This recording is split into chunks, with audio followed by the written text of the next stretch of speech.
Hey guys, तो आज के स्टूडियो में डिस्कस करने वाले हैं कि पेन का परसेप्शन कैसे होता है। तो गाइस, आपने फील किया होगा कि जब भी आपको कोई चोट लगती है या कर्स लगती है तो आपको काफ़ी पेनफुल फीलिंग होती है। तो गाइस, ये जो फीलिंग रहती है वो क्यों होती है, इस वीडियो में हम काफ़ी अच्छे से समझेंगे। तो गाइस, सबसे पहले हम समझते हैं कि पेन क्या होता है। तो गाइस, पेन जो रहता है वो unpleasant sensory and emotional experience होता है, जो कि किसी भी पेनफुली स्टिमुलस के कारण होती है।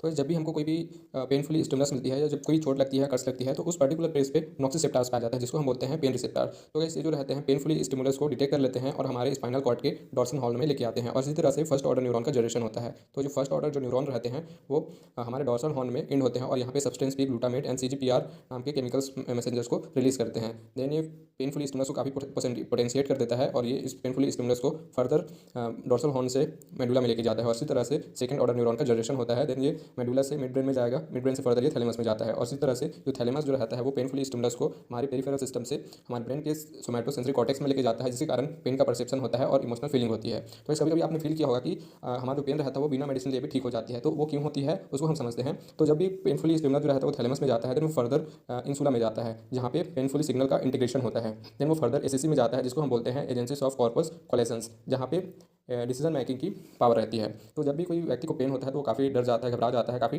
डिप्रेस हो जाता है। तो यहाँ पे एक डिसीजन मेकिंग होती है कि अब पेन को कम करना है, तो यहाँ से एक इनहिबिटरी सिग्नल जो है वो जनरेट होगा, और वो फर्दर PFC में आएगा। PFC मतलब होता है प्री फ्रंटल कॉर्टेक्स। देन ये प्री फ्रंटल कॉर्टेक्स रहता है वो एक तरह का हब होता है पेन कंट्रोल के लिए। देन ये फर्दर जो इनहिबिटरी जो सिग्नल्स रहेंगे उसको मिड ब्रेन में लेके आएगा। देन मिड ब्रेन से ये फर्दर मेडुला में आएगा, और इसी तरह से डिसेंडिंग ऑर्डर न्यूरॉन का जनरेशन होता है। देन ये फर्दर मेडुला से होते हुए हमारे स्पाइनल कॉर्ड के डॉर्सल हॉर्न में आता है। तो इस डॉर्सल हॉर्न में ये सीरोटोनिन एंड नॉन एड्रेनालिन नाम के इनहिबिटरी न्यूरोट्रांसमीटर्स को रिलीज करते हैं, और जो कि पेन को कम करते हैं। और इसी प्लेस पे एक इंटर न्यूरॉन पाया जाता है, जिसको हम बोलते हैं ओपियोइड्स न्यूरॉन। तो ये ओपियोइड्स न्यूरॉन जो रहते हैं वो मतलब एनकेफ्लिन, जो कि नॉन एड्रेनालिन एंड सीरोटोनिन को रिलीज को बढ़ा देते हैं, जिसके कारण जो पेनफुली स्टिमुलस जो रहती है वो हमारे ब्रेन के कॉर्टेक्स में नहीं जाती है और पेन का भी परसेप्शन नहीं होता है। तो गाइस, एक तरह से हम बोल सकते हैं कि जो हमारा सीरोटोनिन एंड नॉन एड्रेनालिन रहती है वो एक नेचुरल पेन किलर होती है, जो कि बिना मेडिसिन लिए पेन को कम करती है। तो गाइस, आई होप सो ये वीडियो आपको काफ़ी अच्छे से समझ में आई होगी। तो प्लीज़ इस वीडियो को लाइक कीजिए, शेयर कीजिए अपने फ्रेंड्स के साथ, एंड इसी तरह की वीडियोस को देखने के लिए बने रहिए हमारे साथ। Thank you.